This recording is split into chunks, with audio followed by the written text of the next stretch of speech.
ناملاخ يخون ناب كلام لكن حلفنا لومي كلام لا زكاف لنا ناتو حونا ناتو بزاغرميت كريه صنيحه ناتو حوينا عن غرميت املاخ يمسجن املاخ مساخا يخون تبلبو املاخ زغمطو كنسمع دما احنا دما تدالينا لنا كبرنا املاخ يخون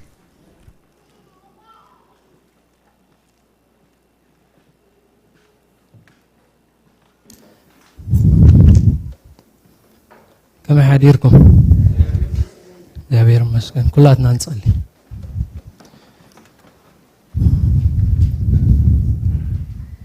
قدوس قدوس قدوس زلالماو እግዚአብሔር አምላኽና ሎሙን ኣብ ቅድሜኻ መጽኢና ኣለና እግዚአብሔር ከምቲ በመዛሙራትካ በጸሎት በመንፈስካ ኣብ ማእከልና ኮይንካ ትዛረበና ዘለኻ ሕጂውን እግዚአብሔር አምላኽና በቃልካ ትዛረበና ብሽም ኢየሱስ ንጸሊ እግዚአብሔር መግላጽ ቃልካ ኣብዚ ጉባኤ ክልቃቅ እግዚአብሔር ስልጣን ቃልካ ኣብዚ ጉባኤ ክልቃቅ አቦ ብሽም ኢየሱስ ክርስቶስ ምስተውዓሉ ክካለናኻ አእምሮና ክኽፈት በኢየሱስ ስም ንጸልለና እግዚአብሔር ጉባኤና ግዜና ሁሉ ንስኻ ክበረሉ ብሽም ኢየሱስ አሜን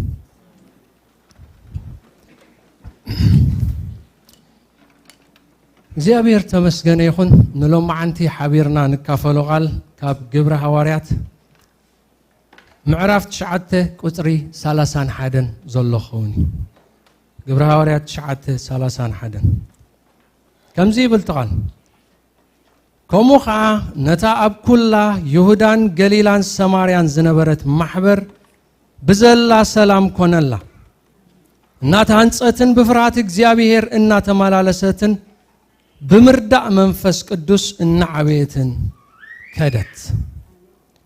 تحداش ترجم كم بالكمي قرب تيسا تنتصر سلازخا اتا اب كل يهودان قليلان سماريان زنبرت بيت كريستيان سلام رخيبا تهانصت بفرحات እግዚአብሔር እናተመላለሰትን بمنفس قدوس እና ተጻናናዕትን ከአ በዝሕት እግዚአብሔር አምላኽ ይመስገን ምናልባት ኣብዚ እቲ ድሕረ ባይታ ናይቲ ኩነታት ተዳአ ሪናዮ ሁላትና ንፈልጠን ሳውል ኣብቲ ማሕበር ነዲሩ ነታ ቤተ ክርስቲያን ብርቱዕ ስደት ኮይኑ ስቲፋኖስ ተቐቲሉ ኣብ ከቢድ ኩነታት ከም ዝነበረት ንርኢ ኣብዚ ተሸዓተ ምስ በጽሐ ግን ሳውል ከም ዝተለወጠ ብጸዳል ብርሃን ኩሉ ታሪኽ ንፈልጠይና ተለዊጡ ናብ ጎይታ ምስ መጸ እታ ማሕበር ካብ ስደት ካብ ፈተና ካብ መከራ እንታይ ኮይና ብለና ሰላም ኮይንላ የዕሪፋ ይብለና ማለት እዩ እዚ ዕረፍቲ ግን ግዝያዊ በተዛማዲ የዕሪፋ ማሕበር ንኹሉ ግዜ ዕረፍቲ ይብልና ጸኒሕና ክንሪና ኣብዚ ግን ገለገለ ሓሳባት አሎ መእተውና ሃብኩ ኸይድ እትዋና ሓሳበይ እታ ማሕበር እናተሃንጸት ከደዝ ዝብል እዩ አዊ ኸተኩር ግን ገለገለ ነገር ክዛረብ ደል የመጀመሪያ ኣብ ኩላ ይሁዳን ገሊላን ሰማርያን ዝነበረት ኢሉ ጀሚሩ ኣሎ ሉቃስ ምናልባት ክሳብ ዛበጽሕና ዘለና 9 ኣብ ግብረ ሐዋርያት ቶም ሐዋርያት ወንጌል ሰቢኾም ማሕበራት ዝመስረቱ ብጀካ ኣብ ይሁዳን ኣብ ሰማርያን ኣብ ገሊላ ዝብል ወላ ሓደ ኣይንረክብኒና የለን እንታይ እዚ ኸ ደነጽረልና ማለት እዩ እዚ ሉቃስ ጽሒፍልና ዘሎ ናይ ሐዋርያት ስራሕ ገለ ክፋል ካብቲ ሐዋርያት ዝሰርሕዎ ስራሕ ጥራይ ኩሉ ኣብተን ናይ ግብረ ሐዋርያት ምዕራፋት ተጨፍሊቆ ኣሎ ማለት ኣይኮነን ምክንያቱ ኣብ ገሊላ ወላ ሓደ ኣብ ገሊላ ወላ ሓደ ዝገበርዎ ነገር ኣይንርእኒና ክሳብዚ ማሕበር ከም ዝነበረት ግን ኣብዚ ሜንሽን ገይርና ጠቂስልና ኣሎ ማለት እዩ ካል ኣብዚ ኣገዳሲት ዓባይ ነገር ዘላ ዝነበረት ማሕበር ኢሉ ኣብቲ ሓዳሽ ትርጉም ዘንበብናያ ከዓ ቤተ ክርስቲያን ኢሉ ሓቀይ ዋ ኣብዚ እኮ ኣብ ብዙሓት ዞባታት ዘለዋ ማሕበራት እኳ ይጠቂሱ ይሁዳ ገሊላ ሰማርያ ብዙሓት ጠቂሱሲ ዝነበረት ማሕበር ኢሉ ሓንቲ ገይርዋ ወይ ሓንቲ ምዃና ይነግረና ወይ ዝነበረት ቤተ ክርስቲያን ኢሉ አቦቦቱ ግን ነረኔ ማዓት ቸርችስ ቤተ ክርስቲያናት ሰሎሞን أمهلي مهلي معرف شو دشته شمونتن شعتن تايلو زمير مسلكم نقستات سوسا عقوات كا 8 أوالد دما قصر زي بلنين رقبة يفتسمتي قنا حانتيا بيت كريستيان حانتيا آمين حانتيا سولومون مش ناي كريستوس ناي محبر ندينا نبلو مهالي حكي عندي نقستات نحنا إينا تاوانا استوعلوا لي اتاوانا اتامرعات نايت نقص نحنا إينا زبلا نقستات إينا زبلا بوركي بلما زقيت حفاتم نحنا إينا تابت كريستيان زبلا اللوه أبزع على مزي نحنا إينا تحق أنيا مرعات زبلا عقوبات كايلنا له عقوبات كنتاي أنستوسن مالتي بقول نوزين كافتن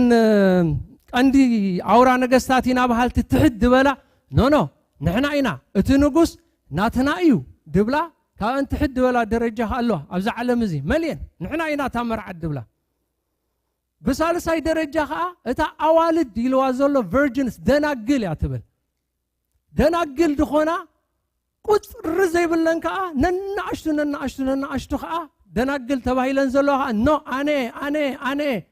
أنا دبلاها قالو أنا قداميتي أنا مرعات أنا تا بيت كريستيان نعايز فلت دبلاها قالوها رقبة يفتسمتيقنا حانتيا اتا يسوس بجزاء محبور زت ريا ناتي يلو زفلت اجن حانتيا بيت كريستيان يسوس كريستوس قويتاي آمين بزعبات أصناف محبر أرنيفو سلازتزاربي لوكال محبرات الله فقدو تا أصناف محبر جنا حانتن فتسمتنيا يسوس كريستوس قويتاي أنا سلازولكا أيكونن بدحريو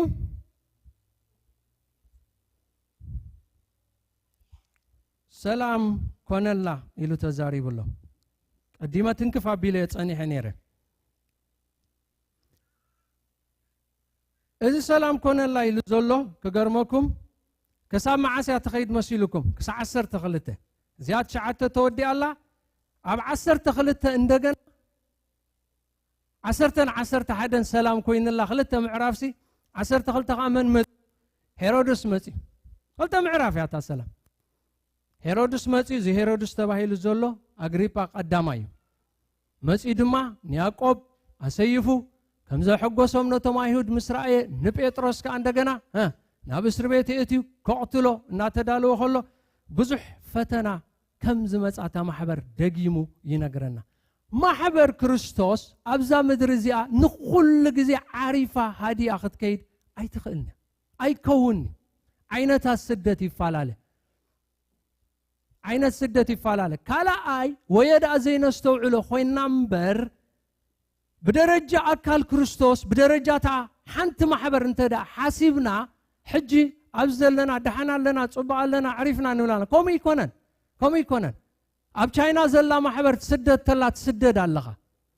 أب إيران زلا محبر تساق تلا تساق اللغة أب إرترا زلا محبر تسدد تلا تسدد اللغة بيتروس انتايلو أما الأختو أب ترابعي معرف زقرم زربا تزاري بلو نتن لوكال محبرات صحيف لن كنسو بيتروس ديابلوس وحطو دولي كم زقوازو انبسا خمزيلو يندر اللو إذا مكران فتنا اندما إلو أبزل عالم زلو يحواتكم دما يبقى اتنعاكم بتصحكم زلوسي أبزل عالم نزلو خلو محواتكم كم زبتصحومي يدبلو سلازي ملو عرفتي يلا على أخصاب زلو فتنا نوجه انكساب زلو جن عبستوسن أوان انت مالتو نعرفت جزيب فلا إذا تجمر سلازلاتا محبر سرت سلازنبرت مالتي كم زنا حجي نبرنت صفحات سلازي أبز 10 تخلتها دما نجزيون عرفتون كتركبها مخنياتو هيرودس كبر بقى خم زربا أملاخ تزاريبو كلاتهم بقى تجريمهم كبر أملاخ مسوسده ملاخ እግዚአብሔር تغيرو بلنا تقذفو ميتو هيرودس كم تمرو نمنتاي كم مخون كالوت ناملاخ دي فلت طقلالا سلازنبر يكونن هيرودس እንዳ ሄሮድስ ዓቢ ኤዶማውያን እዮም ደቂ ኤሳው ማለት እዩ ግን ንእምነት አይሁድ በአዋጅ ተቀቢሎም እዮም ቴንክ ዩ መራሕዊ በአዋጅ ተቀቢሎም እዮም ንእምነት አይሁድ አቦም ሄሮድስ ዓቢ ስለዚህ ነቲ ዝፈልጦ አምላኽ አይነብሩልን እዮም ንፖለቲክስ ኢሎም እውን ተቀቢሎም ኮኑ ይኽእሉ ኣብ ፕራክቲስ አይነበሩን ግን ንፈልጦይ ቦታ አምላኽ ክወስድ ከሎ አዚፍ ዋላ ሓንቲ ከም ዘይፈልጥ ኣይኮነን ሄሮድስ ልክዕ ግን መልአክ አምላኽ ምስ ቀዘፈ 24 ረእይዋ እሱ ክመውት ከሎ ቃል አምላኽ ከዓ እናዓበየን እናተዘርግሐን ከደ ስለዚህ ናይ ሎም ዓንቲ ዋና ሓሳበይ እንታይ ህድእ ኢላ ዘላ ዓሪፋ ዘላ ሰላም አለኒ እናበለት ትኸይድ ዘላ ማሕበር እንታይ ክትከውን ዘለዋ ወይ እንታይ ክትገብር ዘለዋ ዝብል ሓሳበይ ምናልባት ሰላም ማሕበር ዝዘርግ እንታይ እዩ ከምዚ ክንሪኦ ፀናሕና ዋና ሰላም ማሕበር ዝዘርግ ፈተና እዩ ሓቀይ ፈተና ክልተ መቂልና ክንሪኦ ኢና ውሽጣውን ግዳማውን ፈተና እዩ ዘሎ ማሕበር ነቲ ሰላማ ክዘርግ ዝኽእል ማለት እዩ መጀመርያ ግዳማው ፈተና ከምዚ ነዛ ማሕበር እዚኣ በዓል ሳውል ቅድሚ ጳውሎስ ምዃኑ ብብርቱዕ ነዲሮም ዝመፅዋ ነበሩ በዓል እዚ ንጉስ ክንሪኦ ፀናሕና ሄሮድስ አግሪጳ ቀዳማይ እንዳእሰረ እንዳቀተለ ብግዳም ኩሉ ግዜ ዘይዕርፍ ዋላ ግብረ ሐዋርያት እውን ናይ በዓል ጳውሎስ ዛንታ ክሳዕ ዝውዳእ እንድሕር ርኢናዮ ኣብታ ማሕበር ኩሉ ግዜ ስደትን ዘይዕርፍ ፈተናን ነይሩ ካልእ ፈተና ክኸውን ዝኽእል ከዓ ናይ ነገስታት መምርሒታት ናይ ነገስታት ኣዋጃት ዝተፈላለየ ኣዋጅ ሓቀይ ኣብ ቀዳማይ ጢሞቴዎስ 2:1 ስለዚ ኢሉ ምእንቲ ኩል መጀመርያ ናብ ነገስታት ኢና ንጎይ ብዛዕባ ነገስታት ኣይኮነን መጀመርያ ጸልዩ ዝብል ኩሉ ሰብ እዩ ዝብል ብዛዕባ ኩሉ ሰብ ድሕሪኡ ከዓ ብዛዕባ ነገስታትን መኳንንትን እዩ ዝብል ኣውፅኡ ኣሎ ድዩ ዚ ጽቡቕ ጌርካ ስለ ኩሉ ሰብ ኢሉ ይጅምር መጀመርያ ስለ ኩሉ ሰብ ታ ማሕበር ምእንታን ክትሃድእ ካብ ተጻርሮ ካብ ፈተና ብድሕሪኡ ብዛዕባ ነገስታት መኳንንቲ ስለምንታይ ጸሎትን ልማኖን ቅድሚ ኩሉ ክግበር ምዕዳ ኣለኹ ዝብል ስለምንታይ ኩሉ ሰብ ክድሕና ፍልጠት ሓቂ ከዓ ምእንታን ክበጽሕ ኢሉ ታሕቲ ገሊጹ ኣሎ ስለዚ ናይ ነገስታት ኣዋጃቱን ኩሉ ግዜ ንማሕበር ይጻረራ ከም ዝነበረ ኣብ ታሪኽ ናይ በዓል ኔሮ ናይ ዝተፈላለዩ ክሳብ ሕጂ ዘለዉ ነገስታት ክንርኢ ንኽእል ኢና ካልእ ንማሕበር ብግዳም ዝጻረር ናይ ሓሶት ሃይማኖት እዩ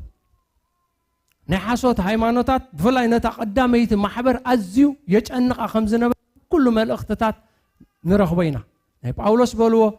ናይ በዓል ጴጥሮስ በልዎ ናይ ይሁዳ በልዎ ናይ ኩሉ መልእኽቲ ንረኽቦ ኢና ሓደ ቶም ኖስቲዝም ንብሎም ብፍልጠት እዩ ከምዚ ዝርከብ ብኢንላይትመንት እዩ ምድሓን ዝርከብ ገለ ዝብል ጌጋ ምስ ቃል ኣምላኽ ዝጻረር የጨንቃ ነይሩ ጌጋ ሞሮ ካልኣይ ጁዳይተርስ ንብሎም ከዓ ነይሮም ኖ ከምዚ ንማሕበር ገላትያ ዘጨንቕዋ ኖ ብእምነት ምድሓን ጽቡቕ እንዲ ግን ኣኻሊ ይኮነን ክትምልእሉ ኣለኩም ክትግዘሩ ኣለኩም ሕጊ ከዓ ክትሕልው ኣለኩም ዝበሃሉ ጁዳይ ስለዚ ሓሶት ሃይማኖት ከዓ ብደገ እናመፀ ነታ ማሕበር ሰላም ከም ትስእን ዕረፍቲ ከም ትስእን ይገብራ ነይሩ እዩ ውሽጣዊ ፈተና ከዓ ኣሎም ማሕበር ሃዲኣ ንኸይትኸይድ ዝገብራ ግብረ ሐዋርያት 29:30 ክንንብብ ኢና ግብረ ሐዋርያት 29:30 ጳውሎስ ንመወዳእታ ንኢየሩሳሌም ክኸይድ ከሎ ናይ መወዳእታ ተታሒዙ ዝኸደላ መገሻ እሳ ነቶም ሽማግለታት ናይ ኤፌሶን ፀዊዑ ዝተዛረቦም ዘረባይ ከምዚ ኢሉ ኣብ ላዕሊ መጓሰ ክሕልው ከም ዘሎ ምስ ተዛረቦም ኣነ ምስ ኣግለስኩ ነቲ መጓሰ ዘይንሕፉ እኩያት ተኻሉ ከም ዝኣትውኹም እፈልጥ ኣለኹ ንደቀ መዛሙርቲ ደድሕሪኦም ምእንቲ ክስሕቡ ቄናን ነገር ዝምህሩ ካባኻትኩም ክትንስኡ እዮም ክልተ ነገር ተዛሪቦም ኣብዚ መቶም ኣገልገልቲ ተጠንቂቕኩም ከምዚ ኣነ ዝገብሮ ዘለኹ ተጠንቂቕኩም ነቲ መጓሰ ነታ ማሕበር ሓልውዋ ምኽንያቱ ኣነ ምስ ኣግለስኩ ነዚ መጓሰ እዚ ዘይንሕፉ እኩያት ተኻሉ ከኣትው እዮም እዚኦም ብደገ ዝመፁ بزتفالالي مجدي كم زخن تقصد صنحنا حسوت تمرت حيزهم كخانو خلو زخنا مجدي بدقك أم بقيع تخدينهم زاتو تقالو خمزلو ينقيرنا له كوش تخايلو زي حجنا زي أنه من تايم تعمل سلوكم ملا جبوا خدكوننا ثم حبر سلام زخل بوشتن بدقني بدق أكيا تقالو له إلو حجنا وشتن سجر لنا كوشتهم كايلو خمونجهم يزبلهم زلو ندك أمازامورتي دد حريم من تخصحبوك أين النجر زمورو نتايك قبريم كتنسيهم زيابير بالله خبز إذا سوات زيهم حنت تصبغت فورمولا إم دفولتو فورمولا لا توم زم سوازيهم دك أمازامورتي كابت حق يقديفهم دد حريم تدا خصحبو دليمهم نتايك تبل فورمولا إم دتقوم أين النجر كنزارب دد حر سب دد حري خزبزب كتب بلو تخينكا ولا لومي كأنا النجار يا تزارب unfortunately سب كأنا ندفوت مالتي أنا فلا يفتو مودة زمن نتطعي مهرو زي عقصلو معلتات كما تصيو إلو حكي أبتي ماتيوس حجة مودة زمن سلزلنا بزبالة طعي مهرو سلزي عقصو كأنا دد حريقة دك أوزامور تتمنس سلزي بوش تخا بوشتي حدا wrong doctrine جيجا مهرو أبتوشت ما حبر كوينهم كأنا النجر أمنتاي ترني فيه له wrong doctrine جيجا مهرو زيك أنو مهرو حيزهم نتا ما حبر زن سواد ما كل جزء الله يمتيم أبز قبر هاريات رينا لنا رأي يوحنس معرف كلتن سلستن زلوا خافتن شوعة ما حبراتون ناينك أنا ويان مهرو زحزو خلو إزابيل كمنزورون تقاطات كسو تمهرو مالا تمهرو مهرو زبل أو جيجا نما حبر زبس زربش كم زنبرة ينقرنا مالتي كلاي ناوشت نقر ما حبر نخيت هاد زقبرة سالسا يوحنس زلو أورا زبل أوشتي أنا تأورا أنا تمرحي نعي سمعوني أنا زبل كوت رأي زخون بحالاي وي بحالتي أمونغون تلو محبر سلام يولان كل جزء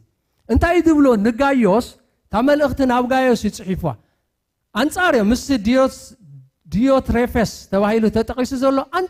أنصار بحري زلو إذا جايوس تباهيلو زلو أبرومي 10 بسلام تخعصوا خلو باولوس أنت إلو زلو نجايوس دما اتنعين نبزلاتا محبر قشنت زقبل سلام يبلوكم الله غايوس نتوم هاريا تقبلوا قشنتك بتعم تقبلت قاشاي تصقا زلونكم وتصخلو حدشتي نعشتو اقلقلت ببعينتكم وتصخلو غايوس بمتاي فلت مسلوكم بمقبال قاشا بمقبال حواريات اقلقلت فلت ازي ديوتريفس تباهيلو زلوغن انتاي لولو مسلوكم إذا ديوتروفيس إذا أم محبر أوراك خون زدلي نعنا أيقبلناني نوتهم نعنا زقبلنا أوشت محبر زلوها خيقبلنا يخل كلهم كم محبر كا يوتصوم الله كما تيجن قص كونفرنت خقبره انت خمس بالك شعوريه اندابله يوحنس تقطعو يصحف أنصار تري واللهم غايوس تقبل تصقع تقبل أجاش تقبل قلقلتي اتديوتروفيسك أنا ترى عورة قال بعد صقع أيقبلني إذن ما حبر سلام زخلق نجر إذا بايزو يابز الزمن زي روي أنا بكنديري لهم أما حبرات فلا يبسد الزلو أما حبرات أبز عدي أجايش كابز تفعلالي عد نقو موتسو مرؤيات صقع زلوهم نفعت قال اندحر كوينهم ولا حدا قال لي امزح حلفهم يلن تشقيت اتا معصو اي تحلفني خا سلامنتاي توم اورا زبحالو اورا نوتم ملكت حتو اندي خودق ساعات زياده صقا خمزلكا زياده فلطت كمزلكا زياده بقع مخانكا حزب خفلتك ايدليني عبد الله خا خوف كتبل لك سلامنتاي اوراتات هلو احلفو خانيو زياتهم تاي بحالو مسلوكم محبر ديوتروفيسات تبحالو محبر بديوتروفيسات تتحيزا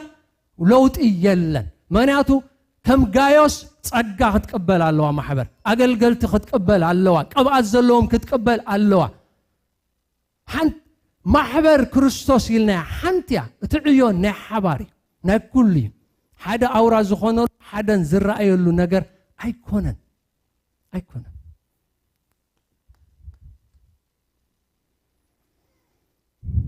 ካለ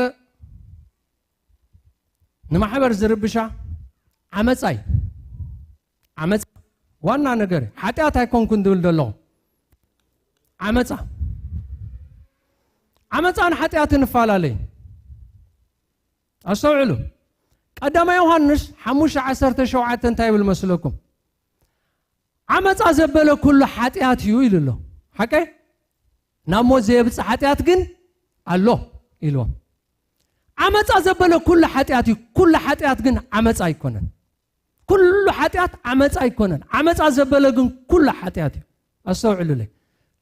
እዚ ዓመፃ ተባሂሉ ዘሎ ናብ ሞት ዘብፅሕ ሓጢአት እዩ እቲ ካልእ ሓጢአታት ግን ናብ ሞት ዘየብፅሕ ሓጢአት እውን ኣሎ ኢልዎ ኣሎ ኣብ ማሕበር ዓመፃ እንተዳኣሎ ንኣብነት ኣብዛ ማሕበር እዚኣሲ ገና እንዳተመስረተት ከላሲ ክልተ ዓመፅቲ ብሞት ኣብ ሞት ዘብፅሕ ጌጋ ገይሮም ብስጋ እንኳን ዝተቐፅፉ ሃናንያን ሰጲራን ኣብ 5 ምዕራፍ ኣለና እንዲ ሓቀይ ሃናንያን ሰጲራን ንመንፈስ ቅዱስ ክሕስዎ ንመንፈስ ቅዱስ ክዕምፁ ኣብ ገዛ ንብረቶም ዝገደዶም እውን ኣይነበረን እኳ ገና ማሕበር እናተተኸለት ከላሲ ዓመፃ ከተኣታትውላ ነታ ማሕበር ክልተ ዓመፅቲ መፅኦም መንፈስ ቅዱስ ክትሕሱ ኣብዛ ገና እግሪ መሰረት ትተክል ዘላ ማሕበር ከምዚ ክትገብሩ ኣይፍቀድኒ ናይ ሞት መቕፃዕቲ ከዓ ተቐፂዖም ብፍላይ መራሕቲ ቤተ ክርስቲያን ኣገልገልቲ ኣብ ኩሉ ክፍልታት ድኻም ዘይብሉ የለን ኣስተውዕሉለይ ድኻም ዘይብሉ የለን ኩላትና ድኻም ኣለና ኩላትና ንሓጢ ኢና ሓቀይ ሓደ እኳ ሓጢአት የብለይ ዝብል ተሎ ይሕሱ እዩ ዘሎ ዝብል ኣሎ ሓቀይ በብወገኑ ዘይጋገ የለን ዝብል ዘሎ ዓመፃ እንታይ መስለኩም ዓመፃ ላይፍ ስታይል እዩ ዓመፃ ናይ ሓደ ግዜ በደል ጥራይ ኣይኮነን ሰብ ዓማፅ እንዲ ደኣሱ ጎይታ ካብዚ ይባልሃና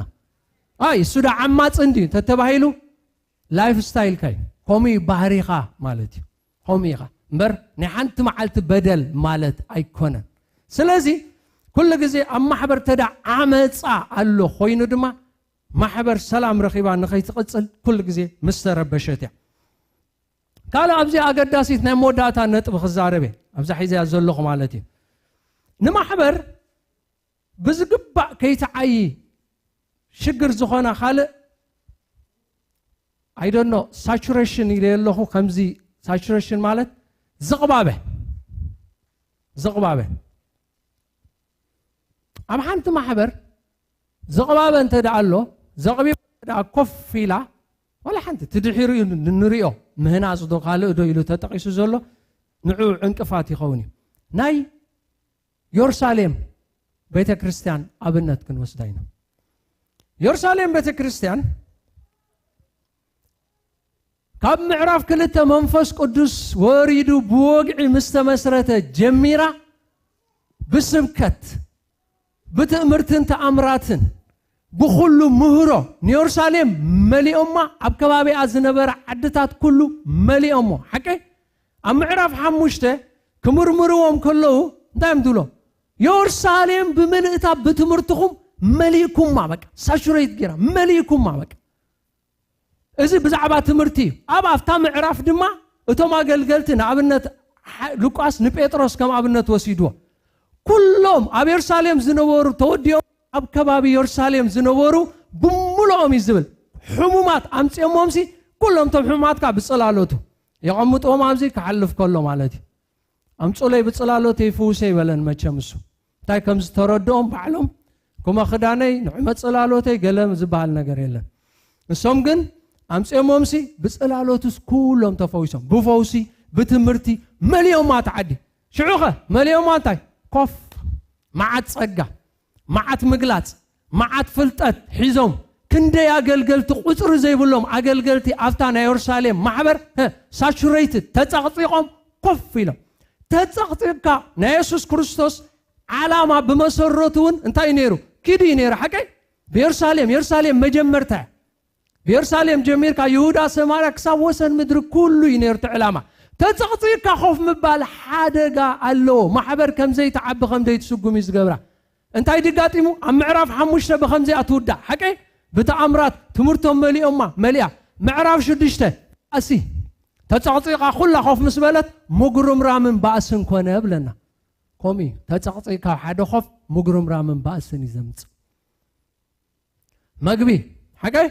معدال مغب مصيا سبب بقى كلهم او تاكيوم አለው مغرمرام ኮይኖም ባእስ ኮይኑ ብለና ኮድኔሩ ናብቲ ተጸውዑ ዕላማ ታኸሚርካ በቃ ማዓጸጋ ማዓል ፍልጠት ሒስካ ኣብ ሓደ ኮፍ ባእስን مغرمرامን ይዘምጽ ትሕዝኑ ኣለኹም ዶ እግዚአብሔር ባረኩም ኢየሱስ ክርስቶስ ጎይታይ አሜን አሜን مليوم ما يرسالم بقى دغبر ነገር የለን ኣብ ኢየሩሳሌም ዳዊት ዓዊሲድ ማርተ መይሪ ኩሉ አየራት መሊዩ ኮፍ ደብል አይነበሩምን ውጽኢቱኻ ባእስን ዕግርግርን ኮይኑ ማሕበር ወላ ንሕናውን ካብዝ ንመሃሮ ነገር እንታይ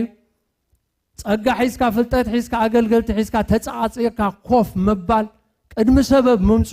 ምሕሳብ የድሊ ሞንታይ ዳ ክንገብር ኣለና ኩሉ ሰብ ሓደ በብዕዩ ኩሉ ዘገልግለሉ ባይታ ታይ ኩነታት ክፍጠር ኣሎ ታይ ስትራቴጂ ሒዛ ክትመጽእ ኣለዋ ማሕበር ብግድ ገለ ስትራቴጂ ሒዛ ክትመጽእ ክትክእል ኣለዋ ማዓት ፍልጠት ማዓት ጸጋ ዘዝመጽእ በዓል ጸጋ ጋሻን ገለን ካብ ኩሉ ዓለም ተኣኪቡ ተጸቕጽዮኮ ንኹሉ ግዜ ኸሙ ክኸየድ ኣይኽእልኒ ኣይኸውን ስለዚ ማሕበር ገለ ሓሳብ ገለ ስትራቴጂ እናሓዘት እያ ነዚ ነገር ክትብድሆ ዘለዋ ኪኑ ክዛረብ ስለ ዘይደለኹ ብድሕሪኡ እዚ ነገራት እዚ ሓደ ካብቲ ብውሽጥን ብግዳምን ንማሕበር ንኸይትህነጽ ንኸይትዓቢ ዘጨንቃ ነገራት እዩ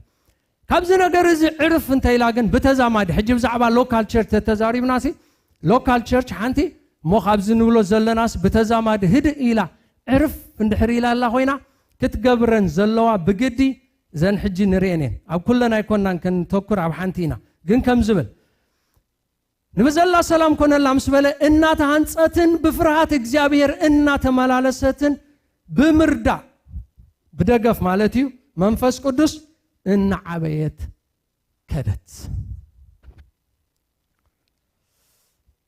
እናተ ሃንጸት ከደት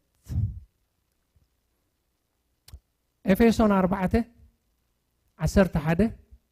ከም ዝብል ቃል ኣለና كلاتنا ناب حبرت امنت ناب فلطت ود املاح ناب اخل سبعي ناب لكع ملات بصحنا كريستوس كسعن نبصح اتم قدسان كا نت غبر اغلغلوت نمهنات سغا كريستوس ملات منت كخونو يليو نسو ام محبر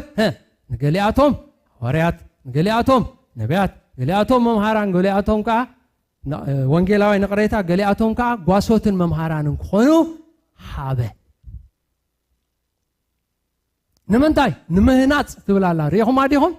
ንምህናጽ ስጋ ክርስቶስ ትብላላ ማእከል ምህናጽ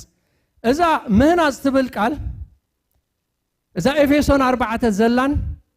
ኣብ ማቴዎስ 16:18 ንማሕበረይ ኣብ ዝኸው ሕዚ ካሃንጻኤ ዝበላ ኢየሱስ ክርስቶስን ኣብ ማቴዎስ 7 ገለ ነገር ተጠቕሰልኩም ዘለኹ ኣብ ብዙሕ እንዳ ትርከብ ኣብ ማቴዎስ 7 ድማ እቲ ንቃለይ ሰሚዑ ዝገብሮሲ ቤቱ ኣብ ከውሒ ዝሰርሐ ኢልዋ ዘሎ ዝሃነጸ እዚአን ሓንቲ ቃልን ኩለን ታ ምህናጽ ዝብላ ኣብቲ ኦሪጂናል ጽሑፍ ሓንቲ ቃል ተጠቂምላ ዘሎ ስለዚህ ዛ ኤፌሶን ጽቡቅ ጌርና ክንርኢና ምህናጽ ክባሃል ከሎ እንታይ ማለት ይመስለኩም ንማሕበረ ኣብ ዝኸውሑ ሃንጻኤ ለሓቀይ ነገረይ ሰሚዑ ዝገብሮ ኣብ ከውሒዛ ምህናጽ ማሕበር ማለት ከምቲ ክርስቶስ ዝደልዮ ኣታሃናንጻ ማለት ከምቲ ክርስቶስ ዝደልዮ ኮይና ክትህነጽ እንከላ ማለት እዩ ኣብዚ ኤፌሶን 4 ደጊምና ቀዲምና ዝረአናዮ ኩለን ማሕበር ክርስቶስ በሓፈሽኡ ኣብ ሕብረት እምነት ኣብ ፍልጠት ወዲ ኣምላኽ ኣብ እኹል ሰብኣይ መወዳእታ ዕላማ ልክዕ ምልኣት ብጽሕና ክርስቶስ ክትበጽሕ ሓሳብ ኣምላኽ ፍቓድ ኣምላኽ ኣብ ልክዕ ምልኣት ብጽሕና ክርስቶስ ኣብዚ ንኽትበጽሕ እንተደኣ ኮይና ግን እቲ ኣካል ብዘሎ ክነጺ ማለት እዩ እቲ መስርዕ ግልብጥብጥ ኢሉ ስለ ዘሎ ኣብ ትግርኛ ኣብቲ እንግሊዘኛ እንድሕር ኢና በቲ ውህበት ይጅመር ኣምላኽ ኣብ ማሕበር ከምዚ ውህበት ሂቡ ኢሉ ይጅመር ተና ሓሙሽተ ኦፊስስ ንብለ ምኽንያቱ ብልሽዑ ማሕበር ከምዚ ኮይና ተሃኒፃስ ኣብዚ ንኽትበፅሕ ኢሉ ይሰሪዕዎ ዘሎ በዝናትና እንድሕርኬና ግን ኣብዚ ነገር እዚ ንኽትበፅሕሲ ማሕበር እግዚአብሔር ባይዘወይ ህነፅ ጥራይ ኣይኮነን ዝብለካ ንመህነፅ ዝኸውን ዕጥቂ ኩሉኻ ይበካይ ኩሉ ጸጋታት ቱሉስ ዝበሃል ኩሉ ቅብኣት ዝበሃል ሰባት ዝበሃሉ ሃነፅቲ ይባይ ንማሕበሮ ከምቲ ንሱ ዝደልዮ ኮይና ምእንታን ክትህነፅ ስለዚ እዞም ሓሙሽተ ውህበታት እንታይ እዩ ኣካል ክርስቶስ ብዝግባእ ክትህነፅ ኣብ ልክዕ ምልኣት ብፅሕና ክርስቶስ ከይትበት ምእንታን ክትበፅሕ ኢሉ ይሂባ ምህናፅ ስጋ ክርስቶስ ኢሉ ዘሎ ሙሉኣት ምንቶ ኣብ ገሊኡ ፐርፌክት ታ ሙሉኣት ትብል ደላ ፍጹማት ክኾኑ እያ ትብል ኣብ መብዛሕትኡ ትርጉማት ፍጹማት ክኾኑ ምእንታን ነቲ ኣገልግሎት ኢልዎ ዘለኻ ንሚኒስትሪ እቶም ደቀ መዛሙርቲ እቶም ኣመንትሲ ንሚኒስትሪ ብቑዓት ምእንታን ክኾኑ ኩሎም ነገልግሎት ነናብቲ ዝተፀውዑ ኣገልግሎት ነናብቲ ሚኒስትሮም ሙሉኣትን ብቑዓትን ምእንቲ ክኾኑ ኢሉ ብኸምኡ ክህነፁ ኢሉሲ እዚ ጸጋታት እዚ ጎይታ ምስ ደየበ ናብ ላዕሊ ደየበ ምርኮ ማደኸ ንሰውን ውህበት ሃበ ኢሉ ኣብ ላዕሊ ተሪእና ኤፌሶን ናይ ኣሰንሽን ጊፍትስ ኢና ንብሎም ኣብ የማን ግርማ ምስ ተቐመጠ ዝሃቦም ውህበታት እዞም ዓበይቲ ኦቶሪቲስ ኣብ ማሕበር ስልጣናት እዮም እዚኦም ኦቶሪቲ ዘለዎም እዮም ንማሕበር ሂብዋ ስለምንታይ ማሕበር ክትህነፅ ስለ ዘለዋ ለዚ ጸጋታት እዚ ብግዲ የድልየና ምህናፅ ክንዛረብ ተኾይና እዚ ጸጋ የድልየና እዩ እቲ ጸጋ ከዓ ብዝግባእ ክንጥቀመሉ የድልየና እዩ እዞም ሓሙሽተ ኦፊሳት ኣብ ዘለዉ ኣተኩሮኦም ኣብ ቤተ ክርስቲያን ኣካል ክርስቶስ እቲ ባዲ እቶም ኣመንቲ ክህነፁ ቀንዲ ኣተኩሮም ከምዚ ጸጋታት ሒዝካ ዳዕራይ ክመፀ ንማሕበር ካብቲ ዝቐተላ ሕጂውን እንዳቐተላ ዝኸይድ ዘሎ ንሕና ካብ ማንም ኣይንበለፅ ኢና ሓቀይ ካብዘን ናይ ፀዓዱ ቤተ ክርስቲያናት ኣብ ዝጎንና ዘለዋ ንበለፅ ዲና ኣይንበለፅኒ ኢና ኮ ውዒልና ሓዲርና ሓቀይ እዞም ናይ ፀዓዱ ኩሎም ጠፊዮም ደለዉ ስብከት ስለ ዘይክእሉ ድዩ ምምሃር ስለ ዘይክእሉ ድዩ ኣነ ዝበሉ ሰበኽቲ እዮም ንስብከት ካን ሳይንስ ኣውፅኦሙሉ እዮም ብከምዚ ጀምር ከምዚ ጌርካ ብሬንስቶ ከምዚ ጌርካ ዛንታ ነገር መእተዊ ትሕዝቶ መደምደምታ ብፍልጠት ብሳይንስ እዮም ገይሮሞ ብስብከት ኣይኮነን ጋይስ ኖ ብውርፅፅና ኣይኮነን ሓደ ካብቲ ናቶም ሽግር ከፅንዕ ከለኹ ምዚኣ ስለ ተኸደለይ ንሚኒስትሪ ክዳለዉ እቶም ቅዱሳን ትብላላ ምሽ ካብቲ ዘዳኸሞም ንዓታቶም ሓደ እንታይ መስለኩም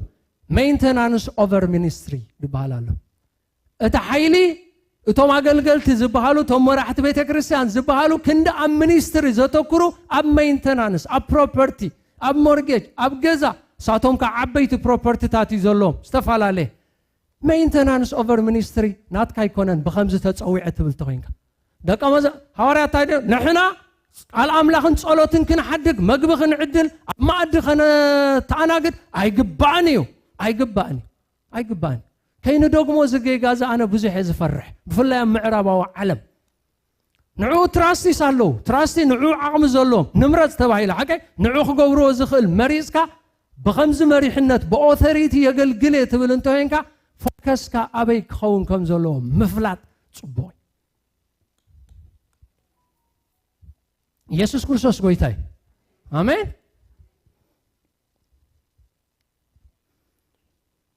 ስለዚህ ክንሃንጽ እንከለና ዝሃንጽ ኣሎ ዝህነጽ ኣሎ እንዲሁ እቲ ድገርመኩም ግን ኣብ ማሕበር ክርስቶስ ሓደ ሃናጺ ጥራይ ሓደ ተሃናጺ ጥራይ ኣይኮነን ከምኡ ዝበሃል ነገር የለን ስለምንታይ መስለኩም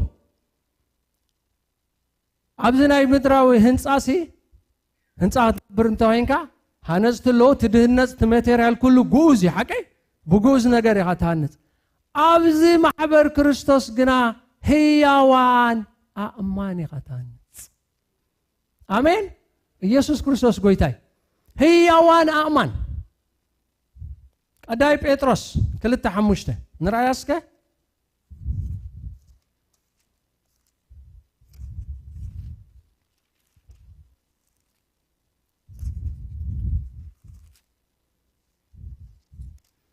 قداي بيتروس كلته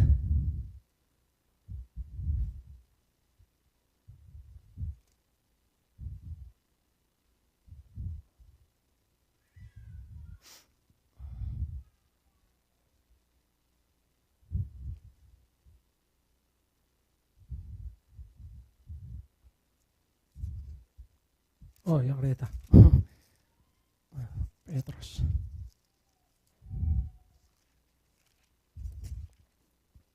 كم زي لنا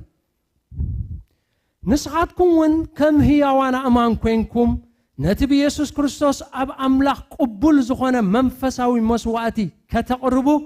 نقدس كهنا زخون منفساو بيت تانص امين راي واحد تعال كم هي وانا امان كوينكم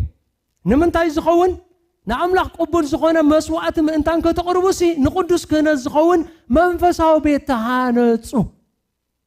كلاتنا أكل كريستوس كنا خم هي وانا أمان تحسابي كمل ساي أني تقاطعت إمنا كنا عبي كنا الناس انتقينا حدا خافت علمان تايو نأملاخ زبكع نقدس كنا الزخون منفساو بيت نهنا زلنا سلام تايو قبول زخونا منفساو مسوات من انتان كنا قربي اتقبول زخونا منفساو مسواتي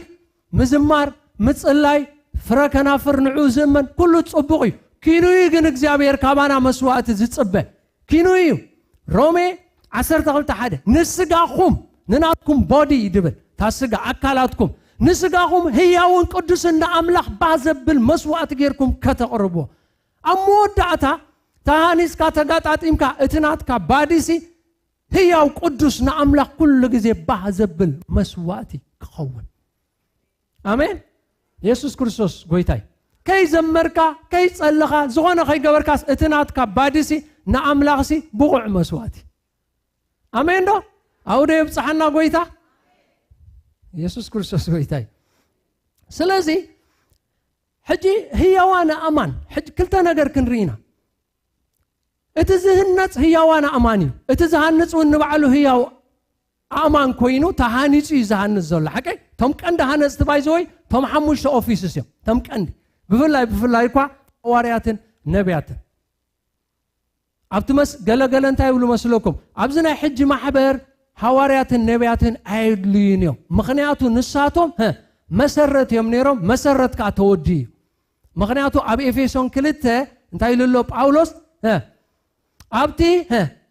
يسوع كريستوس ابن معزن زخونه مسرت نبيات حواريات اتندقكم يقولوا سلازي تمسرت already تسريتو سلازخونه عيد ليونانيوم حواريات النبيات نقول جيجا نحنا نقبلنينا مخنياتو بمسرة زي إفيسون زرعنا يو كسب محبر أبي تبتصح أبلك ملعت بتصحنا كريستوس كسع تبلا لاتا كسع تبتصح يدلينا آمين اللوها حواريات نائب حسوت كالو كل يمزل لوجن يسوع كريستوس قويتاي سلازي كم هي وانا امان كوينكا تهانص انت كوينكا انكعونكا حتتي منياتو تتهانص زلها غوز ايكونن هيوت زلوي هياو امني مجمريا كن انت كرلنا ولا اتم نهنص علنا نبل حجي ببدرجي توم كند هانص توم حموشت اوفيسات يوم يلكم الله حكي دحري ببدرجي مسي الى حدثب ويتا تقبيلو دحينو تمرت دحنه تماهيرو تطميقو ود مزمور تماهيرو أبقى درجة مسوسح نسون تاينا قبر خيدي ماتي نهانسه نعبي ناتتخاخا ناتمالالاخا مخادي حكي جن ولا بزنا سمعك انها بزنا اسه كلاتنا اينا نتهانانص قال قالات كنرينا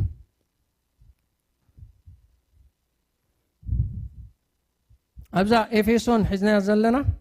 افيسون 4:20 شعتن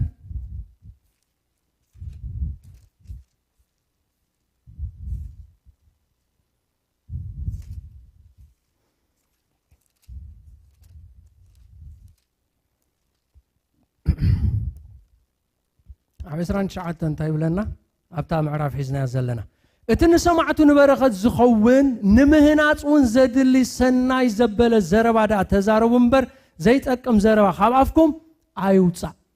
نحد حدنا نتهانا نتسألن اتقندي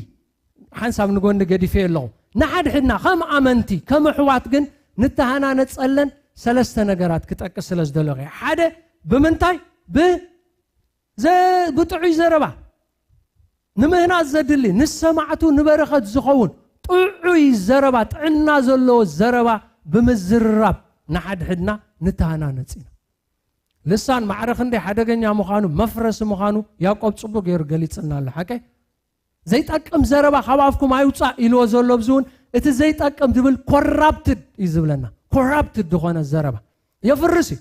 ሓቀ ንሓድሕድካ ኣብ ሃለኻ ለቨል ሃሉ ኣብ ማሕበር ዘይጠቅም ዘረባ ንሰማዕቱ ዘይሃንፅ ኩሉ ግዜ መፍረስ እዩ ስለዚ ከም ህያዋን ኣእማን መጀመርያ ኣብ ንሓድሕድና ብጥዑይ ዝኾነ ኮሚኒኬሽን ክንተሃናነፅ ይግባእና ካልኣይ ቀዳማይ ተሰሎንቄ 5:11 ኣብዚ ሓንቲ ነገር ኣብነት ክንወስድ ኢና ቀዳማይ ተሰሎንቄ 5:11 ከም ዝብለና ስለዚ ከምቲ ትገብርዎ እውን ዘለኹም ንሓድሕድኩም ተመዓዓድሞ እቲ ሓደ ነቲ ሓደ ይህነጾ ንሓድሕድና ንተሃናነፀሉኻ ብምምዕዓድ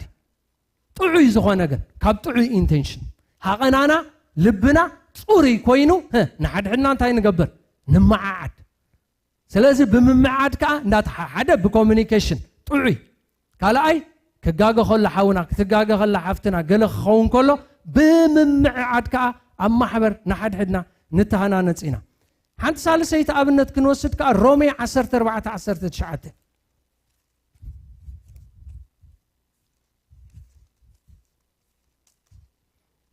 ሮሜ 14:19 ከም ዝብለና እምበኣርከ ኣሰኣሰር ናይ ሰላም ነገርን ኣሰኣሰር ንሓድሕድና ዝሃንፅን ንስዓብ ኣብዚ ድማ ብሰላም ንሓድሕድና ንተሃናነፅ ሰላም ብምግባር ኣሰኣሰር ሰላም ብምስዓብ ካብ ውከት ካብ ነገር ካብ ባእሲ ካብ ዘይድሊ ከምኡ ዝመሰለ ነገር ብምርሓቅ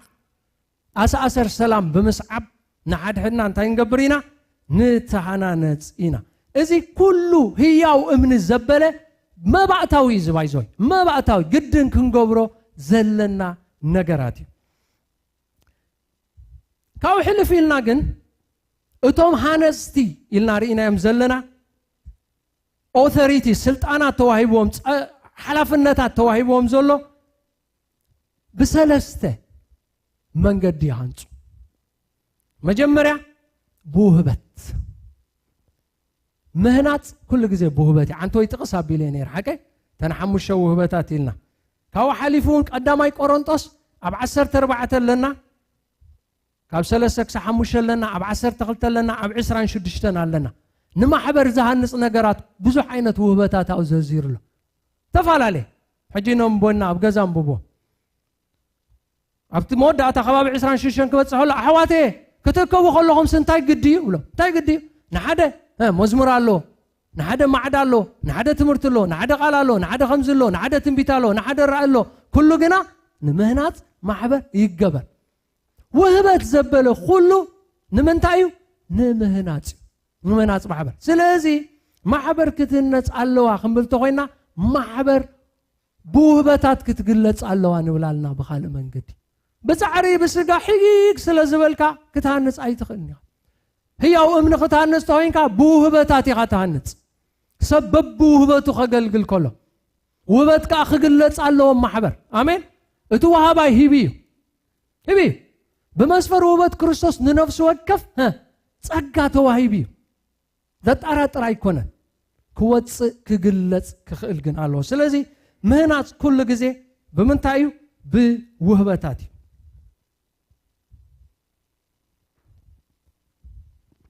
ካብተን ውህበታት ሓንቲ ርእስና ንሃንፀላ ሓቀ እሳ ድማ ብልሳን ብምፅላይ እቲ ብልሳን ዝፅሪ ንርእሱ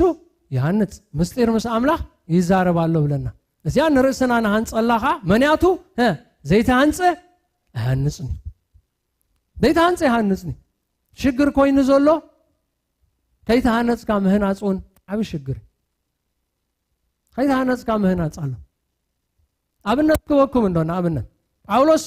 ብጣዕሚ ግርም ዝብለኒ فلاي بعل باولوس كسرتي نايتا محبر حواريات مستوم سرتي زحسب باولوس بعلون كم يلله دحراي كنراين انا قمت توابن صقا برحاتنيا حاناص خوينه نتمسرت سرتكو يلله حقي مستوم سرتي حاناص اي سراتاي نبعلو بقد خنس ስለዘለዎ አንተ ይሪና ብትሽዓተ ምስደሓነ ናብ ጎይታ ምስመፀ መስጋ እንደምን ከይተማኸር ኣብ እግር ገማልኤል ክንዲ ዓመት ተማሂረ حقي ኣነ ዝበለ ፈሪሳዊ ኣብ እግር ገማልኤል ሕግ ተማሂሪ ሕጂ ግን ህያው ኣማን ናይ ቀደም ቤት መቅደስ ዝነበረ ጉዝ ቤት መቅደስ ይዝህነጽ ነይሩ ሕጂ ግን ህያው ኣማን ካህንት ስለዘለዎ ናይ ገማልኤል ትምህርቲ ኣኻሊ ይኮነ ልክዕ ከምታ ሐዋርያት ጎይታ ከባቢ 3 ዓመት ዝመሃሮም ኣብ ምድር ዓረብ ገላትያ ኣለና 3 ዓመት ካህኒጹ መጽዩ 3 ዓመት ተማሂሩ ኣብ እግሪ ገማልኤል ኣይኣክልኒ ኣብ እግሪ ኢየሱስ 3 ዓመት ኮፍ ኢየሱስ ክርስቶስ ጎይታይ ዝተሃነጸ ይዝሃነጽ ሸይል ካብ ዝነበርካ ነርካ ክትሃነጽ ኣይትኽእልኒ መጀመርያ ክትህነጽ ክትክእል ኣለካ ንባዕልኻ ካብ ናይ ገማልኤል ካብ ናይ ሕግ ምህሮ ወጽዩ ካል ኣገልግሎት ኣገልገልቲ ሓድሽ ኪዳን ክንከውን ከኣልቲ ገበረና ዝብል ቃል ኣለ ሓቀ ናይ ብሉይ ኪዳን ሕግ ሊቅ ስለዘበልካ ኣብ ካልእ ኮንቴክስት ይተኣሳሰር ኢና ሓድሕዱ ግን ብቑዕ ሓናጽ ማለት ኣይኮንካን ኣብ እግሪ ኢየሱስ ኢኻ ክትመሃር ዘለካ እንታይ ሓድሽ ኪዳን እንታይ መንግስቲ ኣምላኽ እንታይ ህያው ኣማን ምስራትን ምህናጽን ማለት ስለዚ ኩሉ ግዜ ምህናጽ ክበሃል ከሎ ብጸጋታትን ብውህበታትን መንፈስ ቅዱስ ክንሃንጽ ከለናይ ጽቡቕ ህንጻ ዝተጋጣጠመ ህንጻ ዝኸውን ማለት እዩ ካልኣይ ምህናጽ ኩሉ ግዜ ብፍቕሪ ከገርመኩም ጳውሎስ ኣብ ኩለን እተን ጠቂስዎን ዘሎ መንፈሳዊ ውህበታት ፍቕሪ ኣይፈልያን ፈጺሙ ቆሮንቶስ ሞ ብዓብዩ ጽቡቕ ገይሩ ምዘርዘሮ ኣብ 12 ገለ ሕጂ ከዓ ናብ ዝበለጸ ነገር ከወስደኩም እዚ ኩሉ ውህበት ሃሊካ ፍቕሪ ኣብዛ ድበልና ኤፌሶን ክንምለስ ኢና ኣብታ 4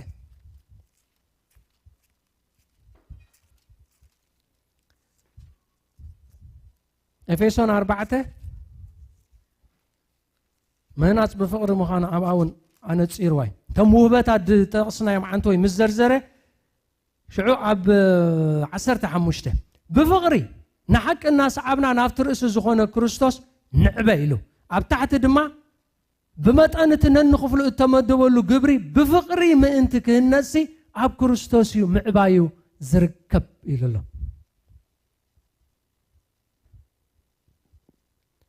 ቀዳማይ ቆሮንቶስ 8:1 ብዛዕባ ጣዖታት ተሰውዳ ኩላትና ንፈልጥ ኢሉ ኩላትና እኳ ፍልጠት ኣለና ግና ከፍልጠት ይነፍሕ ፍቕሪ ግና ተሃንጽ ፍቕሪ ተሃንጽ ስለዚ ውበት የድሊ ጸጋ የድሊ ንምህናጽ እቲ ዋና ነገር ከዓ ካልኣይ ማዕረ ዘድሊ ከዓ ፍቕሪ የድሊ ናይ ኤፌሶን ማሕበር እንታይ ዲ ነይሩ ቀንዲ ሽግራ ጽቡቕ እኳ ነይራ ጽቡቕ ኒድዋ እኳይ ዝለካ ግብሪ ኻሪእየ እንቶም ከምዚ ተዓዚብካዮም ከምዚ ጽቡቕ ግናኸ ታዳይቲ ፍቕሪ ስለዝሓደካ በቃ ወላሓን ትርጉም ዘይብሉ ይኸውን ኣሎ ኩሉ ነገር ይብለሎ ስለዚ ማሕበር ኩሉ ግዜ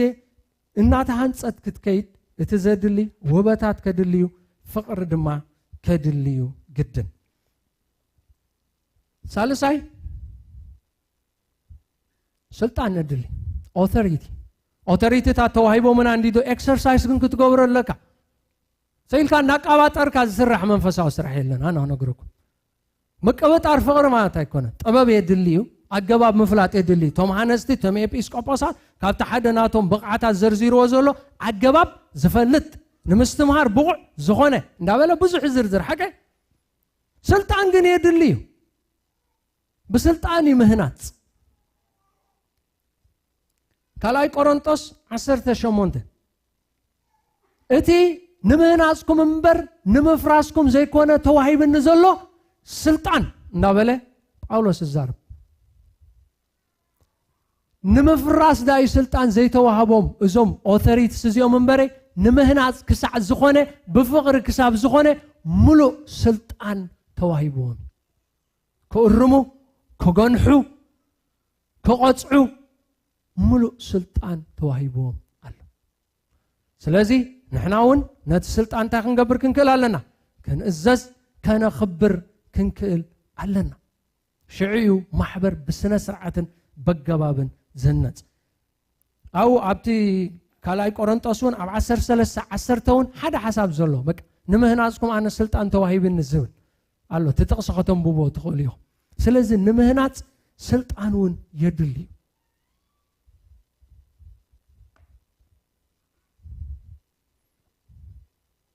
እምበር ናብ መደምደምታ ገጽ ይኸይድ ኣለኹ ከመይ ጌርና ኢና እሞ ንሃንጽ እዚ ኩሉ ምስ ዓጠቕና ቀዳማይ ቆሮንጦስ 3:11 ወይ ጠቒሰያ ጸኒሐ እንዴ በዚ ቃል ጌርና ናብ ምጥቕላል ክንከይድ ኢና ቀዳማይ ቆሮንጦስ 3:11 ብሓንሳብ ኣለዋ እንታይ ኢሉ ኣሎ ኣብ ልዕሊኣ ዘላ 9 እንታይ ኢሉ ልዕል ኢሉ ዋላ ካብ ሸሞ ኦኬ ካብ 6 ዋላ ክጅምረልኩም ኣነ ተኸልኩ ኣጵሎስ ኣስቴ ኣምላኽ ግና ኣብቆለ ባይዞይ እቲ ኣብ ማሕበር ዝነበረ ፍልሊ እንዲ ኮንቴክስት ካብ ላዕሊ ክንጅምረዋልና ኣነ ናይ ኣጵሎስ ኣነ ባ ናይ ጳውሎስ ኣነ ገለገለ ኢሎም ጀመሩ ጳውሎስ ክጽሕፍ ከሎ ተጠንቂቑ እንዲ ድጽሕፍ እንታይ ድብሎም ዘሎ መስለኩም ኣነ ተኸልኩ ኣጵሎስ ኣስቴ ተኻለ ኣነ ዝኾነ ኮይኑ መሰረት ኣምባሪ ኣነ ዝኾነ ኮይኑ ኢየሱስ ክርስቶስ ጎይታይ ኣነ ተኺለ ኣለኹ ሰሪት ኣለኹ ጳውሎስ ካብ ልዕሊ እንታይ ይገብር ኣሎ የስት ኣሎ ኣብ መወዳእታ ግና ዘብቆል መኒ ኣምላኽ ኣብታ ኤፌሶን 4 እውን እኮ ብውበታት ዋላ ተገልገልካ ፍቕሪ ዋላ ተሓወስካሉ ኩሉ ምስ ገበርካ ምዕባዩ ግና ካብ ክርስቶስ እዩ ዝርከብ ኢሉ ዓፂዋ ነታ ሙሉእ ሓሳብ ሽዑ እንታይ ኢልዎም እምበኣር እቲ ዘብቆል ኣምላኽ ዳ እምበር ዝተክል ወይስ የብሎም እቲ ዝተክልን እቲ ዘስትን ሓደ እዮም ነፍሲ ወከፈን ከዓ ከም ጻዕሩ ዓስቡ ክቕበል እዩ ንሕና መዓይቲ ኣምላኽ ኢና እሞ ንስኻትኩም ግራት ኣምላኽ ህንፃ ኣምላኽ ኢኹም ምስ በለ በዘይቲ ስሩት መሰረት ንሱ ከዓ ኢየሱስ ክርስቶስ ካልእ መሰረት ሓደ እኳ ክስርት ዝኽእል የልቦን እሞ ኣነ ከምቲ እተዋህበኒ ጸጋ ኣምላኽ ብልሓተኛ ሃናፂ ኮይነ ነቲ መሰረት ሰረትኩ ሓደ ካልእ ከዓ ኣብ ልዕሊኡ ይሃንጽ ኣሕዋተይ ናትና ስራሕ ምህናጽ ንብል ዘለና ምስራት ኣይንብልኒ ኢና ትመሰረት ተሰሪቱ ተወዲኡ ጨኒቕና ዘሎ ኣብ ልዕሊ ትስሩት መሰረት ከመይ ጌርካ ከም ትሃንጽ እዩ ካልእ ኣብ ልዕሊ ይሃንጽ ነፍሲ ወከፉን ከመይ ገይሩ ከም ዝሃንጽ ይጠንቀቕ ዘያደልያ ስለዚ ሃናጺ በቲ ዝተባሃለ ጸጋ ፍቕሪ እናሓወሰ ብስልጣን ክሃንጽ ከሎ ከመይ ገይሩ ከም ዝሃንጽ ከዓ እናተጠንቀቐ ሰብ እንታይ ክንዱ ምጥንቃቕ ዘድሊ ህያዋን ኣእማን ስለ ትሃንጽ ንክርስቶስ ውቅብቲ ምዕርግቲ ልክዕ ምልኣት ብፅሕና ክርስቶስ ክበጽሑ ዝብል እኮ ብኩሉ ኮይ ንክርስቶስ ምምሳል እኮ በቃ ከምታ ኣነ ንክርስቶስ ዝመስሎ ዘለኹ በቃ ኣው እኳ ክብጻሕ ተደልዩ ኩሉስ ተሃኒጹሲ ኣነ ንክርስቶስ እመስሎ እየ ክሳብ ዝበሃል ደረጃ ኳይቲ ናይ መወዳእታ ደረጃ ምህናጽ ስለዚ ናኡ ንምግባር እንታይ የድሊ ጥንቃቐ የድሊ ጥንቃቐ ሽዕነቶም ኣገልገልቲ ይብሎም ብምንታይ ኢኻ ትሃንጽ ዘላ ይሃንጽ ኣለኹ እንዳበልካ ብዓሰር ዲ ብወርቂ ዲ ብውሩድ ዲ ከምዚ እንዳበለ ይብል ተመዓልቲ ክትግለጽ እያ ክትፍተን እያ ብሓዊ ዝሓልፍ ብዛዕትዕ እዮ ድሓን ተዳ ብሓሰር ጸኒዑ ክነድድ እዩ ክድሕን ግን ብሓዊ ሓሊፉ ከምዚ ድሓነ እንዳበለ ምህናጽ ቀሊል ነገር ከም ዘይኮነ ይዛረበና ስለዚ ነፍሲ ወከፍና እንተደኣ ኣብ ህድእ ዝበለ ማሕበር ካብ ህውከት ካብ ስደት ካብ ነውፂ ካብ ናይ ጌጋ ትምህርቲ ካብ ዕግርግር ሃዲእና ኣለና ንብል እንተኮይና ድሕሪኣ ትመጽእ ሕቶ እሞ ንህነጽ ዘለና እሞ ንሃንጽ ዘለና ሰያ ታ ሎጂካል ኮሽን ድሕሪኣ ልግብ ኢላ ትመጽእ ዓሪፍና ኣለና ሃዲእና ኣለና እሞ ንህነጽ ዘለና እቶም ሃነጽቲ ኸ ንሃንጽ ዘለና ከምቲ ኣምላኽ ዝደልየና ስለዚ ንመርዓት ክርስቶስ ቶም ሓላፍነት ተዋሂብና ደሎ ጎይታ ይመጽእ ቀሪብ እዩ ከም ዝመራ ደለና ኩሉ ግዜ ዘክረና ይመርሓውና ናይ እስራኤል ኩነታት ሓሳበይ ይውዳእ ኣሎ ከተሓሳስበኒ ስለ ዘቐነየ በቃ ክወራእ ኣለዎን በቃ ሩስ ፉጥ ገለ ተንደለዋ ብሕዝቅኤል 38 ዓድታት ዘርዚርካ مو بعل أمريكا بعل إنجليز civilization western civilization collapse خبري مالتي مناتو سي protect غير وازلون إسرائيل كودغي كي ودغو خلو درو حقوقين كبا جمير تنحنا زنبرنا قمقامسي كومو خوي كونه صنيح له مالتي بزا حج نري ازلنا اتليست حكاي فرنساي انجليز فلا انجليز كندا بقى حقوق ما هاب تجمير له مسات ازي قرباي اتا محبر جن بخلو تهانيصا تصنح تسليما تصنح تغاطاطي ما تصنح حكاي كومي فقاد املاح مالتي سلازي بغبو تهانصت محبر كا امزازمي بغبو تهانصت محبر بفرحات እግዚአብሔር ትማላለስ በቃ እሱ አሁን በቃ ባይ ዲፎልት ድመጽ ነገር እና ተሃንጸትን በፍርሃት እግዚአብሔር እና ተማላለሰትን ብል በግቡ ከምዝን ብሎ ወዓልና ኮይና ተራታ ሃኒጻ በፍርሃት እግዚአብሔር ከተማላለስ በግዲ ዝኸውን ማለት በድሕሪኻ ተዓቢያ መንፈስ ቅዱስ ካ ሁሉ ጊዜ ደጋፊ እዩ በደገፍ መንፈስ ቅዱስ ይሁሉ ዝኸውን አሎ ዕቤትካ በሁሉ ዕቤት በቁጥር ጥራይ አይኮነን ሐቀይ በቁጥርን በአይነትን ዕቤት ዘሎ ማልቲፕላይ ተገብር ተዓቢ ንብላለና ስለዚህ እግዚአብሔር ይባርኩም ለማዓንቲ አቶኪርና ዝተዛረብናሉ ኣብቲ ምህናጽ ማሕበር ዝብል ናይ ውሽጢ ተልእኾ ማሕበር ቀድሚ ሕጂ ኣብዚ መድረኽ እዚ ተዛሪበሉ ኣለኹ ማሕበር ንኣርባዕተ ዕላማ ኣብዚ ምድሪ ዘላ ንኣርባዕተ ዓበይቲ ዕላማ ናይ ላዕሊ ዕላማ ኣለዋ ናይ ታሕቲ ዕላማ ኣለዋ ናይ ግዳም ዕላማ ኣለዋ ናይ ውሽጢ ዕላማ ኣለዋ ናይ ላዕሊ ዕላማ ንእግዚአብሔር ኣምላኽ ከተምልኽ ከተኽብር ክትሰግድ حكي قبو مسوات خطقرب انت خوينا انت كتكبر الله ايلنا كتهنص كتكل الله نتنايل على علامه ناي تحت علامه مس حيلتات صلمات مسيول تواغيا خسعر الله سلامنتاي نتناي قدام علامه خطتغبرو ناي قدام علامه انتاي نفسات ممصا كل غزي وانجيل نغيرا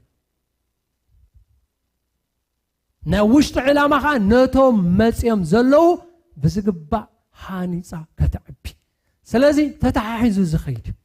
بنا وشت ولا نزوما وشت دلنا مصينا زلنا ابز حزب املاح بزغبا تهانيصنا انت دعبينا اتسلست رايتات وعلاماتات محبر نخلو كنعمو نخلينا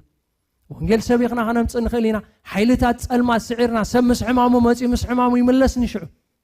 مسغوهي مصي مسغوهي يملسني مسكانزو مصي مسكانزو يملسني لب تسيرو بحزن مصي تصانانعي يزوت أجانن تسعر له مالتي سلازي كله تأساسيرو نحد حديث زخيت እግዚአብሔር ይባርኩም አምላክ ምሳናይ አሜን እግዚአብሔር ከወናዓልና ይንሕና ባረቱ ተንሲና ሀንዓይና ንተዓጠቅዶ ንምህናጽ በትጉቡእ መንገዲ ከምቲ አምላክ ዝደልየዶ ንምህናጽ ንተዓጠቅ ኢየሱስ ክርስቶስ ጎይታይ እንጸልወሉ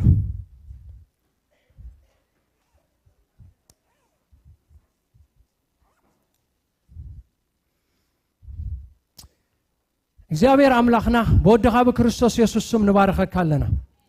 አቦ ከምቲ ንስኻ ትደልየና ኮይና ናይ በሓቂ ክንሃንጽ ቃልካ ስለዝገለጽካልና ነመስግነካ ኣለና እግዚአብሔር ኣብታ በገዛእ ማሕበርካ ዘጥረኻያ ሓንትን እንኮን ማሕበርካ እግዚአብሔር አቦ ገለ ዕጣር ርስሓት ወይስ ነዚ ዝመስል ነገር ዘይብላ ጸሪያ ጸቢቃ ተሰሊማ ታኒጻ መንታን ክትጸንሐካ እግዚአብሔር አምላኬ ንስልጣን ቃልካ እና ተአዘዝና እግዚአብሔር ነቶም ዝሃብካና ስልጣናቱን እሺ እንዳበልና ንሓድሕድና በፍቅሪ ተአሳሲርና ክንዓቢ ክንህነጸልካ ክትረዳአና ብሽም ኢየሱስ ንጽልለና እግዚአብሔር አምላኬ ንስኻ ትረዳ አምላኬኻ ተዕቢ አምላኬኻ ተስግር አምላኬኻ እግዚአብሔር አምላኬ ከምዚልና ኣብ ሓደ ለበል ኣብ ሓደ ደረጃ ኮይና ኣብ ሓደ እግዚአብሔር ተዓቂርና ኮፊልና ክንነብር ፍቃድካ ይኮነን እግዚአብሔር ተስፍሒኻ እግዚአብሔር አምላኬ ተዕቢኻ እግዚአብሔር ተውበታት ንማሕበርካ ሂብካያ ኢኻ ምሳና ኣሎ እቲ ጸጋታትካ ይገለጽ በኢየሱስ ክርስቶስም ንምህናጽ ማሕበርካ ንኽጠቅም ተባሂሉ እግዚአብሔር ነዛ ማሕበር እዚኣ ዝሃብካያ ኩሉ ውህበታት በኢየሱስ ክርስቶስም ይገለጽ እንሪኦ ክኸውን ብሽም ኢየሱስ እንጥቀመሉ ክኸውን በኢየሱስ ክርስቶስም ንኽብርኻ ዝኸውን ኩሉ ውህበታት ብሽም ኢየሱስ ይገለጽ ንብላለና በኢየሱስ ስም ኣገልገልቲ እግዚኣብሔር ኣብቲ ዘለዎ ሚኒስትሪ ቡዓት ፍጹማት ኮይኖም ክወጹልካ እግዚኣብሔር ኣምላኸ ጸጋኻን ውበታትካን መመሊሱ ይብዛሕ እግዚአብሔር በፍቅር ክንገብሮ ርዳአና በጥንቃቀን በመስተውዓልን ክንገብሮ ርዳአና እግዚአብሔር አምላኬ አቦ ካብ ሕጅኒን እግዚአብሔር አመህናጽ ከነቅልብ እግዚአብሔር ብዝግባ ሰብ ወአነስ ይነጽ አለሁ ወአነስ በቃ ናቡ ሁሉ ሰብ አይገጸ ይኸይድ አለሁ አብልክዕ መልአት ብጽሕና ክርስቶስ ገጸ ይጎይ ይስጉም አለሁ አምባል ከበጽሕ ህዝባ አትረዳአና እንጽልለና እግዚአብሔር ቃልካ ስለዘለቃልና ተመስገን ተሪፍ ዘሎ መደብና ሁሉ እግዚአብሔር ንዓኻ ሕሊፍና ንህብ ብሽም ኢየሱስ አሜን